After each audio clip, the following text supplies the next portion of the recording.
All right, so Cameron Bertuzzi recently put out a video where he essentially tries to turn David Wood's Islamic dilemma back against Protestants. And I found that very interesting. I was like, wait, what are you trying to do here? And it looks like the way that he tries to do this is by focusing on the fact that Irenaeus gets the age of Jesus wrong. Now, if you watch my recent video where I essentially responded to Joe Heschmeyer on this very topic, then you already know why I think the Irenaeus case is such an interesting case, especially whenever we're starting to evaluate what exactly is a part of apostolic tradition, right? But it looks like Cameron is about to take that discussion in a slightly different direction. And I want you to listen to how he formulates his argument. All right, so here is the new dilemma formally. Screenshot this. A second Protestant dilemma. Either the Muratorian Fragmentist and Irenaeus are reliable preservers of tradition, or they are not. Those are the only two options. Number two, if they are reliable, then there were early Roman popes, because both sources report them. 3, if they are not reliable, then Protestants lose their grounds for Luke's authorship of Luke and Acts. These are the only sources before roughly 200 AD that name him. And 4, therefore, either there were early popes or Protestants cannot say who wrote a quarter of the New Testament. So if we have reliable witnesses, there were early popes. Unreliable witnesses, a quarter of the New Testament just lost its author. Either way, the Protestant story of the early church is in pretty serious trouble. Okay, so that's the dilemma. Either Irenaeus and these other early witnesses are reliable preservers of apostolic tradition, in which case Cameron says that we should absolutely accept what they tell us about the early bishops of Rome and what he calls the early popes, or they're unreliable, in which case Protestants supposedly lose an important basis for knowing who exactly wrote Luke in Acts. And look, I'll be honest, rhetorically speaking, I can understand why so many people found this to be so convincing. Like, I looked at his comment section and I was like, oh my goodness, there is so many people just eating this stuff up. Like, this is just the best thing since sliced bread. And I'm like, I don't think you guys are listening, right? You can't be listening. You can't be. But that's neither here nor there, right? I see, Cameron's dilemma. It's either they're reliable witnesses and you get the popes, or they're unreliable witnesses in which you lose Luke. And so essentially he's saying pick one, Protestants, because it looks like we have a checkmate. But my friends, if you're paying close attention, you'll kind of realize that the entire dilemma actually depends on something that I think we just need to question before we even go any further in this conversation, which is this. Why exactly are these the only two options available to us? Because from where it looks like, from where I'm standing, there is a third category that's missing here that historians have used historically all of the time, which is that a person can be reliable and still be fallible. Like, I don't know if Cameron knows this. I feel like he knows this, but those two things aren't mutually exclusive. They're not exactly opposites. I can look at Irenaeus and say, yeah, this is an extremely important early Christian witness, right? He's close to the apostolic period. He preserves valuable historical information. I should probably take what he says very seriously, right? And guess what? None of that requires me to say, therefore, everything that Irenaeus has ever said and did is automatically correct. Like, that does not logically follow at all. Now, even though I think Cameron's conclusion is wrong here, this is actually where I want to be fair to him, right? Because I do think David Wood actually gives him an opening here, and Cameron just basically walks right through there. And so let's listen to the way that David Wood essentially appeals to Irenaeus whenever he's defending the authorship of the Gospels. In fact, a Muslim debater named Bassam Zawadi fired it directly at David Wood in a debate called Does the Evidence Show That Christianity is True? Watch David's answer very carefully, though, because his answer is basically this entire video. As far as the reliability of the New Testament, he says, well, the Gospels are anonymous. We don't have any reason to believe that they were really by the apostles. I think we do. We have a list of writers by Irenaeus. Who was Irenaeus? Irenaeus was a follower of Polycarp. Polycarp was a follower of the apostle John. So would Irenaeus have been in a good position to know who wrote the Gospels? Well, if he knows a man who knew a man who wrote the last Gospel, I would say he is in a good position. There it is. Asked to defend the Bible, David Wood calls a witness, a man named Irenaeus, a bishop from the late 2nd century who, as a young man, sat under Polycarp, who personally knew the Apostle John. So we've got a chain of custody. Irenaeus knew a man who knew a man. So being close to the facts makes a witness credible, according to David Wood. It's actually a really good principle, but hold on to it. And this wasn't a one-off. In the same debate, David Wood says this about all of the Gospels. How do we know that the Gospels go back to eyewitnesses? Again, we have Irenaeus saying who wrote the Gospels: Matthew, Mark, Luke, and John. Who was Irenaeus? He was a disciple of Polycarp who knew the Apostle John and perhaps some of the other apostles. Papias was in complete agreement, and he was even earlier. He knew some of the apostles. Matthew, Mark, Luke, and John on the word of Irenaeus. Now look, I get what David Wood is doing. He's basically saying, look guys, Irenaeus was very close to Polycarp. Polycarp was very close to John. And so Irenaeus is in a really good position historically to know who wrote these books. Now, granted, David Wood was a lot younger in this clip, so his articulation of this, account could change drastically over the years. And so I want to give him that benefit of the doubt. But as it relates to the case that he just laid out in that video, look, I think that matters, right? Because proximity matters. If somebody is close to the people and events that they're talking about, that does give their testimony an enormous amount of weight. But I think David Wood in that clip moves a little too quickly when that basically becomes, well, I see no reason to reject Irenaeus' view here. Because that question is not simply, was Irenaeus close to the apostles? The question that we should be asking ourselves is, how much evidential weight should that proximity carry for this specific claim? And this is actually where I think Cameron takes David's loose formulation and just, again, pushes it so much further. Because Cameron's dilemma only works if reliability starts doing almost all of the work.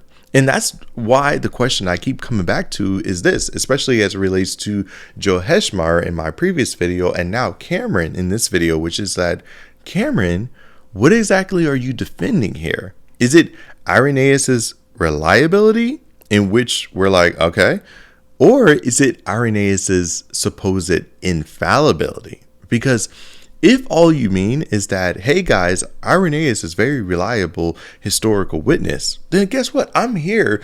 Every Protestant is here with you 100%. We all think Irenaeus is reliable. I think we should all take him seriously, right? I think his testimony about the gospel authorship matters. I think his testimony about even succession in Rome matters, believe it or not. But at the same time, reliability does not mean that every single claim that he makes is automatically correct. Reliable people get things wrong all of the time. Like, we know this. I don't understand why we're acting like this is just something that we've discovered all of a sudden, like this is gravity or something like that, right? Reliable witnesses can preserve one thing accurately and misunderstand something else, right? Like, that's not a contradiction. That's just common sense.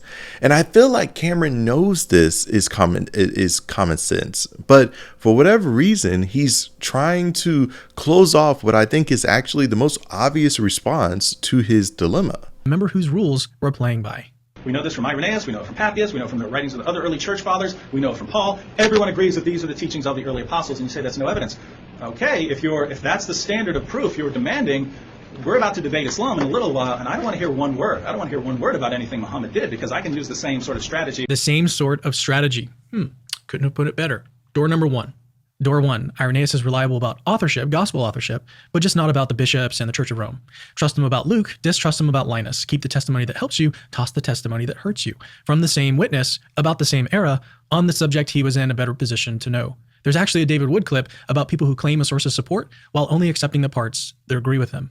Now, keep in mind, if Muslims are right and he's just saying, oh, the parts that agree with me, I'm affirming. Well, anyone can do that. What? One, it's already a bad argument. It's already a bad argument if I say, hey, I affirm your scriptures, therefore you should affirm me. Every cult leader ever says that, right? Hey, I affirm your Bible, now affirm me. Well, no, thank you, because you have all this extra stuff that contradicts our Bible, right? So understand just me saying, hey, I affirm your book is not a good reason. It's way, way, way, way worse. It's 1,000 times worse if I'm not even affirming your book. I'm saying, hey, you should affirm my revelations because I'm affirming your book. Oh, by the way, I'm not really affirming your book. I'm just affirming the parts that agree with me. That would be the dumbest argument ever. Those were his words. Now, to be fair, this was a different context. He's talking about the Quran's use of the Bible, but it is the same pattern. And if the pattern is embarrassing for Muslims, I would love to hear why it's respectable for Protestants. Now, I want to be very, very clear here because there is a version of his point here that really would be cherry picking, right? If my position or if the Protestant position was simply, well, whenever Irenaeus says something that sounds Protestant, we'll accept it. And whenever he says something that sounds Catholic, then we'll reject it.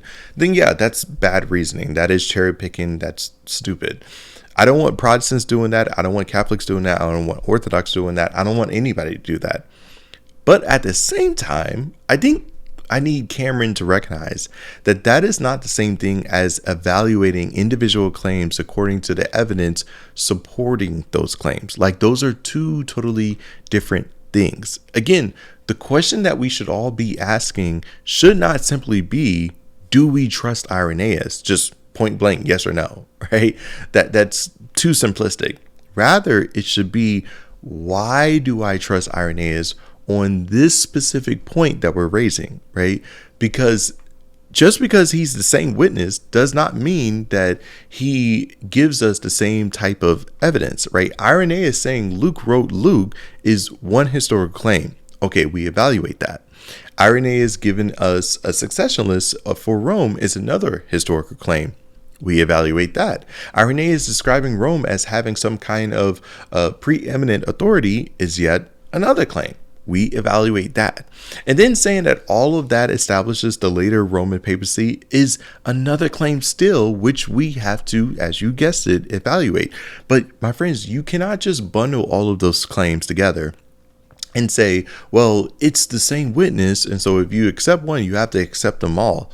No, that is not the case. That's not how historical reasoning works, my friends. You should probably learn this in high school or something like that, right?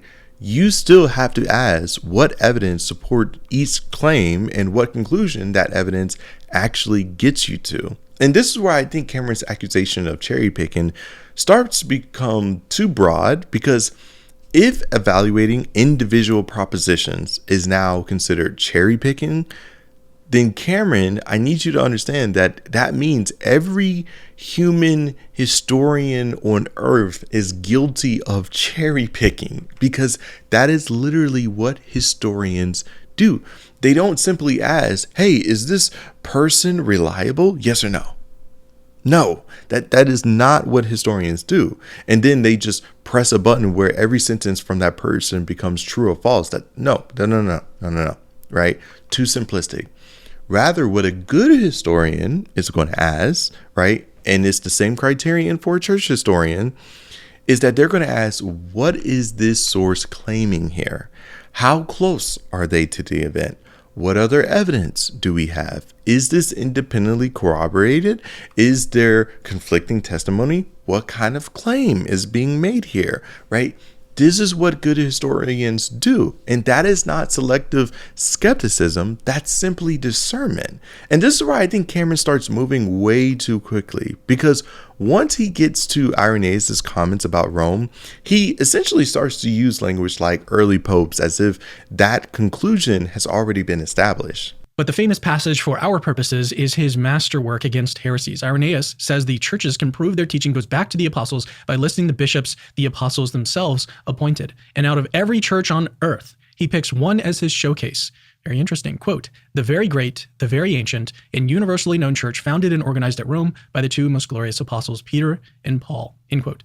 Why Rome? Well, here's his answer. Quote, for it is a matter of necessity that every church should agree with this church on account of its preeminent authority. Okay, just sit with that for a second. Like a Protestant might find some way to live with, like, okay, maybe Rome did have early bishops. Okay, there's a lot of Protestants online that argue against that, like Evan Ortland, but maybe we could accept that, call them administrators, whatever keeps the system standing. But David Wood's witness goes way further than that. Every church must agree with this church on account of its preeminent authority. There is no Protestant version of that sentence. And then David Wood's witness gives us the list, the whole list. Quote, the blessed apostles, having founded and built up the church, committed into the hands of Linus the office of the episcopate. Linus, the same Linus Paul greets in 2 Timothy, and Ecletus, Clement, who had seen the apostles and talked with them, Evaristus, Alexander, Sixtus, Telesphorus, who was gloriously martyred, Hyginus, Pius, the same Pius or Fragmentus, watched to occupy the chair, Anicetus, Soter, Eleutherius, the bishop of Rome in Irenaeus' own day, quote, in the 12th place from the apostles. 12 bishops of Rome from the apostles to his own lifetime. And he tells us how he knows this. The churches kept succession lists, and he's reporting Rome's. But was he making it up?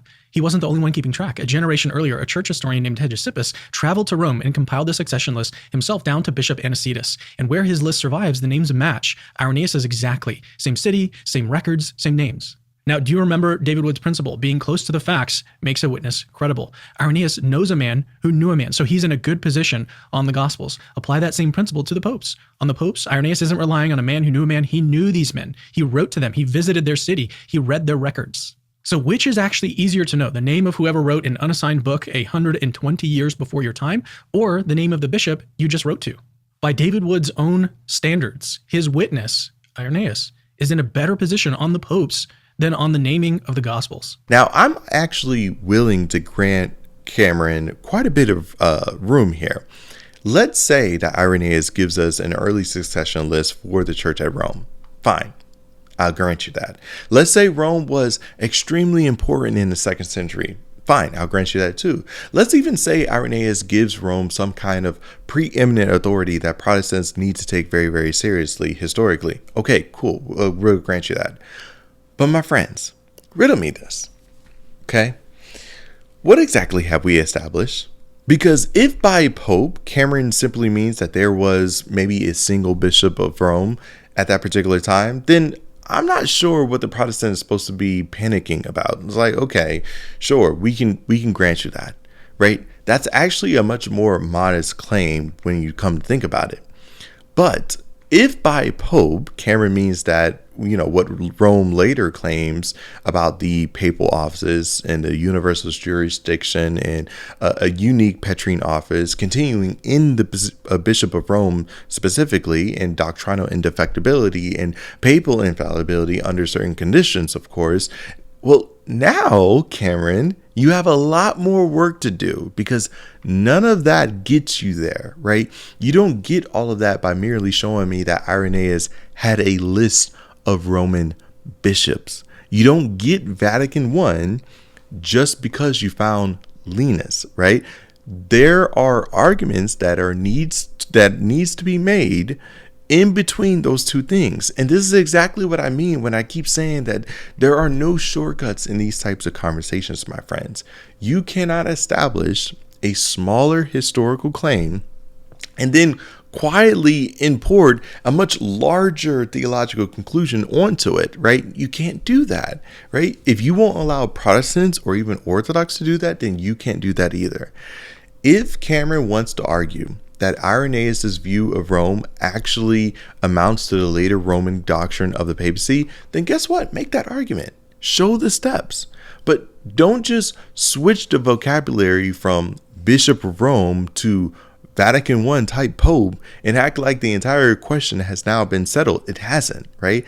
That's just theologically and historically sloppy reasoning, my friends. And we should all, Catholics included, we should all call this out for what it is. And this is actually where Cameron actually brings up the example that I think exposes the real weakness in his own dilemma that he presents here. By the way, yes, Irenaeus got some things wrong. He thought Jesus lived to nearly 50, for example. But notice Protestant apologists almost never lead with that in the context of gospel authorship. And for very good reason. Okay, the moment someone argues Irenaeus was unreliable, the first casualty is their own New Testament. If anyone tries that in the comments, thank them. They're making my point for me. And in a fun bit of providence, Joe Heschmeyer literally released an entire video on the 50-year claim while we were making this one. Linked in the description. Now, I want you to notice what Cameron says here. He admits that, yeah, Irenaeus got some things wrong. He thought Jesus lived nearly to 50 years old. But then Cameron basically says that, well, Protestants shouldn't want to emphasize that too much because, the moment that you start calling Irenaeus unreliable, you actually weaken your own case for gospel authorship. But again, Cameron, that's not exactly the Protestant argument now, is it? And I actually tried to make this clear in the Joe Heschmeyer video, but I imagine there's going to be some people who still don't fully understand what Protestants are saying. You see, the point of the Jesus age example, my friends, is not that Protestants believe that, well, Irenaeus was wrong on this particular issue, therefore Irenaeus is completely unreliable. No, our point is actually much, much more specific and actually just much more modest. It's that Irenaeus didn't merely miscalculate Jesus' age in a vacuum. No, he connected that conclusion to testimony that he believed came through elders who knew John. And he ultimately traced that information back to the Apostle John himself. And he said that this was a part of apostolic tradition. That is why this example is so important. It means that we can't just accept anything and everything that anybody in church history connects to apostolic tradition, because, like in the case of Irenaeus, they could be mistaken. They could be honestly mistaken. They could be wrong. And so I want everybody to keep the actual claim in front of you here, because I think this is where people start getting swept up in the gospel authorship discussion and kind of forget what Protestants were originally pointing to. You see, we are not saying that Irenaeus has absolutely no historical value. That's stupid. Quite the opposite is what we're saying. I think Irenaeus, and so many other Protestants think Irenaeus, is extremely valuable. I think he is generally reliable, right? I think we should take him seriously. But if this reliable, historically significant Christian witness can sincerely believe that something came through apostolic testimony and still misunderstand what was actually handed down to him, and this is only a couple, if not 1 century, right? So a couple of years, then that tells us something very important about how claims to apostolic tradition have to be handled, right? We can't just assume this. You have to demonstrate this. That's what we're saying. That's very modest. It's not exactly outside the realm of possibility here, and it's not unreasonable what Protestants are saying. And I feel like we're kind of being gaslit here. And on top of that, Joe's explanation of this may actually make the point even stronger that we're trying to make, because Joe's reconstruction is basically that Irenaeus may have to receive something genuine, right, interpreted through his own categories, combined that with his reading of scripture, and then sincerely reach the wrong conclusion. And I'm like, okay, that makes our point even stronger, right? That is exactly why we believe all of these different claims to apostolic tradition. Well, that's why they have to be examined. That's why whenever I was talking to Father Jonathan, he brought up that Saint Basil the Great mentioned that, icon veneration is part of apostolic tradition. I'm like, all right, cool. But Saint Basil the Great could have been mistaken. There could have been something that got smuggled into apostolic tradition later down the line. We need further proof. We need further argumentation. I can't just accept this person who came centuries and centuries and centuries after the time of the apostles and just take his word for it. That would be horrible, right? And this is actually where I think Catholics and Orthodox sometimes, feel pressure from this example, because, from their perspective, they feel like if Irenaeus is fallible here, now you can't simply point to a church father saying that this is apostolic tradition and act like that question has been settled. But I actually don't think y'all should be afraid of that, right? If anything, this is the exact area where we should be the most careful with our reasoning. Because when someone claims that something is a part of apostolic tradition, at that point, I just need y'all to realize we're not talking about some random historical curiosity at that point.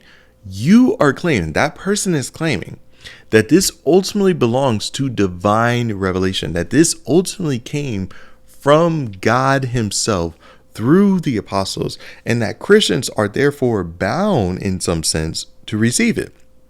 That's what you're claiming. And so why would that be an area where we want to take shortcuts, that we want to engage in this trust me bro mindset, right? If someone is telling me God revealed this, then guess what? I want to know exactly why I should believe that claim, right? Who said it? How early is the testimony? What exactly was handed down? Was it understood correctly? Is it independently corroborated, or are there competing traditions, right? How do we know that what a later father identifies as apostolic tradition actually represented what the apostles actually taught, right?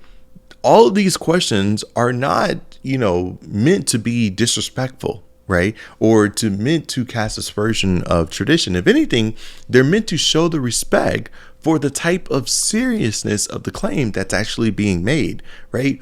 As Protestants, we are taking y'all's claims seriously.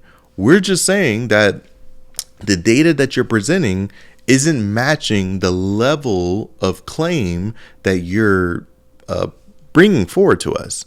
Because as we all know, the higher the claim, the more careful that we should be when it comes to the evidence, right? And that is why the Irenaeus mistake matters, my friends. It doesn't make him useless. It doesn't make him generally unreliable. It doesn't mean oral apostolic tradition never existed. It doesn't mean any of those things.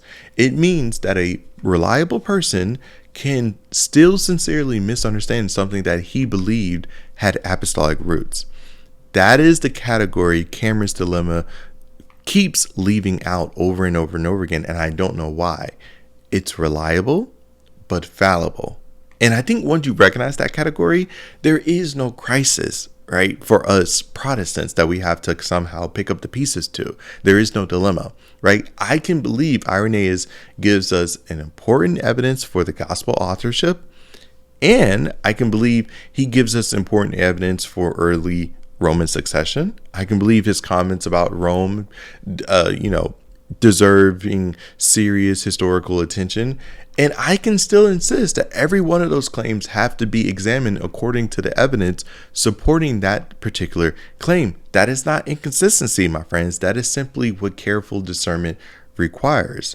And I think this is where Cameron says something that I actually agree with. Number 3, we never said Irenaeus was one of us. Maybe the Protestant just owns it at this point. Sure, Irenaeus does kind of look Catholic, but the 2nd century already did have accretions. So a historian can be right about one thing and wrong about something else. 2 problems with this one. So that's basically just door 1 with extra steps. You still need some principled reason why this witness botched the easy fact, the bishops down the road within living memory, while nailing the hard one, the author of an unsigned book from 120 years earlier. Because the easy fact sounds too Catholic is not historical method. That's cherry picking. You see, yes, if I'm going to say that Irenaeus is right about one thing and wrong about another, I should have a principled reason for doing that. I absolutely agree with him there. But that is not a problem for the Protestant position. That is the Protestant position, my friends. The principle that we're presenting to you is very simple. Evaluate each historical claim according to the evidence that supports that claim. Again, we want everybody to be asking questions like, how early is the testimony? How close is the witnesses to the event? Is the claim independently corroborated? Are there other sources saying the exact same thing? Are there competing sources? What exactly is the witness claiming, right? What exactly does the evidence look like? And maybe most importantly for this discussion, how much does that evidence actually prove, right? Those are the types of questions that we should be asking. And so if I accept Irenaeus on Luke's authorship, I should be able to explain why I believe or why I think that evidence supports that conclusion. If I accept Irenaeus' succession list for Rome, I should be able to explain why I think that historical claim is well supported. And if Cameron wants to go beyond that and say, therefore, the Roman papacy is true, then guess what? He has to establish those additional claims too. That is not cherry picking, my friend. That's actually doing the homework. And this is why I think Cameron's response really misses the distinction here. You see, he hears, for whatever reason, us saying that Irenaeus can be right here and wrong there. And he, for whatever reason, concludes in his mind that it's like we're saying, okay, no, he's still saying in his mind, okay, but you need a principled reason. And we're like, yeah, the extra steps are the principle, right? Those extra steps are the historical analysis. You don't get to skip them just because the same person made both statements. And I think once he sees that, I don't think there really is a dilemma anymore, right? You don't have to choose between treating Irenaeus like he's functionally infallible and then throwing him in the trash.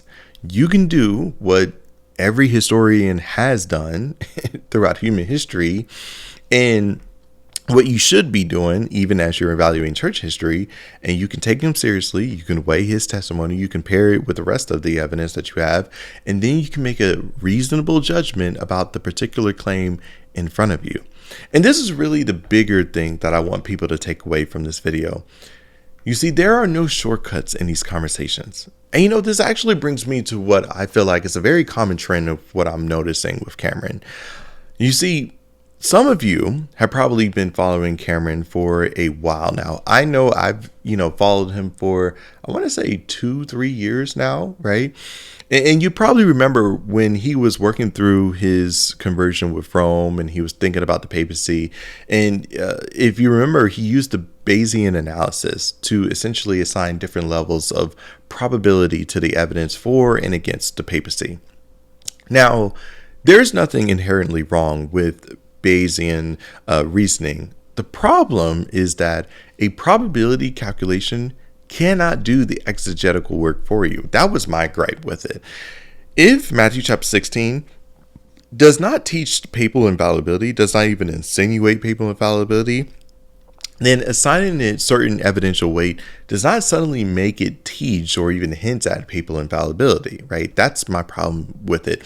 If Luke 22 does not establish an infallible Petrine office, then running it through a probability calculation does not suddenly create that office, right? You still have to slow down and ask what that text actually says, right? You have to do careful exegesis, right? And ask yourself questions like, what does this passage establish? What does it not establish? What assumptions am I bringing to it? How much weight should this evidence carry? And I remember thinking about this when Cameron was going through that process. And again, my concern wasn't, he's using numbers, therefore it's bad, right? I'm anti-Bayesian analysis or something like that. No, my concern was that you can end up with a very precise looking conclusion while the evidential weights underneath that conclusion are still highly debatable. And I think we're kind of seeing the same tendency here. You see, as we've been saying all throughout this video, yes, Irenaeus is reliable. Okay, Irenaeus tells us who wrote the Gospels. Okay, Irenaeus gives us a succession list for Rome. All right, Irenaeus says something strong about Rome's authority. All right, and then suddenly, in Cameron's estimation, that consistent conclusion is, well, this somehow leads all of us to Rome, to Vatican I papacy. And I'm like, hold on, you still got a whole lot to prove, my friend. And this isn't the only place that I've had this concern with Cameron's reasoning. You see, he's also argued elsewhere, and Gavin Orland kind of made a response video to this, where that certain Marian apparition claims have stronger evidence in some respects than the resurrection because of the sheer number of alleged witnesses, among other things that he listed. But again, that moves way too quickly if witness quantity starts doing all of the work, because that's kind of disingenuous. Because what exactly did those people claim to see, right? A very bright light in the sky, right? How did they interact with what they saw? They said, Mary, Mary. Did she say anything back to them? Was there any conversation? No. Was there physical interaction? No. How long did those appearances last, right? What kind of testimony do we actually have? Do we even see her face? No. Right? But you know what? Even if, for the sake of argument, that I granted that Mary genuinely appeared somewhere, what exactly would that prove about Roman Catholicism? Because last time I checked, Protestants also believe Mary exists. And so even here, you still have another argument to make, right? That is the pattern that I'm trying to flag for y'all, right? This is a consistent pattern for Cameron, that he moves way too fast and he literally assumes the most and doesn't do as much careful reasoning. And I think that's a problem. And look, I'm not bringing this stuff up to take some type of cheap shot at Cameron, right? I'm bringing it up because Cameron has a large platform, right? He communicates very well. And I think he's probably a very fine gentleman, or whatever the case may be. And I think a lot of people are going to hear arguments like this and assume that because that argument sounds sophisticated, sounds reasonable, that the conclusion must be secure. It must be correct. And if Cameron ever sees this, by the way, I mean this sincerely, bro, slow down. Okay, you're moving too quickly from one proposition to the next, and people are following you through steps that you have not actually been able to demonstrate. And guess what? That same exact warning that I'm giving you also applies to David Wood. David Wood in that clip, again, maybe he's changed his articulation of his position or whatever the case may be. But if he hasn't, David Wood also needs to slow down whenever he moves from, Irenaeus was close to Polycarp, who was close to John, to therefore I see no reason to reject Irenaeus, right? He has some more steps that he needs to demonstrate. Again, Cameron, you need to slow down whenever you move from Irenaeus is reliable to therefore early popes to therefore Rome. Everybody needs to slow down, because this is what I typically think about. I remember what Paul said in Colossians chapter 2, verse 4 about being deceived by these persuasive arguments. And look, persuasive arguments, as most of you know, usually don't sound foolish. They sound persuasive. They sound airtight. They sound like somebody just boxed you into a corner. But my friends, this is exactly where discernment matters the most. And so when somebody gives you an argument, I just want you to stop and ask one simple question. What exactly has been established? Not did that sound good? Not did it sound reasonable? Not did my favorite apologist say it? Not did this person who has a bunch of subscribers say this thing and he has a lot of influence, whatever. Not does this conclusion help my side? But you need to ask yourself, what exactly has been established? And does that conclusion actually follow from it? And this is why I'm being a little bit more direct here, because anybody who teaches publicly and has a public platform has to understand something crucial. People are not only learning your conclusions from you, but they're also learning how to reason from you, right? They're learning what kind of evidence deserves weight. They're learning whether it's okay to skip steps. They're learning whether a clever argument is enough to settle a question. And look, you might think to yourself, well, I'm nobody, right? I'm just some guy on YouTube with a YouTube channel, and maybe I'm a Catholic and I just want to express my faith. And, I feel like it needs defending or whatever the case may be. But I just need you to realize, yeah, cool, that's all fine and dandy, but the people listening to you may not think that you're that nobody, who's this guy who has a YouTube channel or whatever the case may be. They, in their minds, they trust you. They may be learning from you. They may be learning how to reason from you. And that means all of us have the responsibility to slow down and make sure that the conclusions that we're handing people actually follow from the evidence.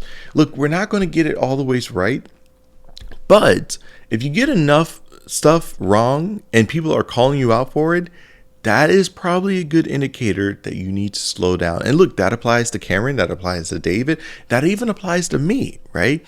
And it applies to everybody who gets behind a microphone like this one and starts teaching people how to think. Look, there are no shortcuts to the truth, my friends. You don't get to abandon the homework because doing homework is so hard and grueling. No, that's not how this works. And we know that, right?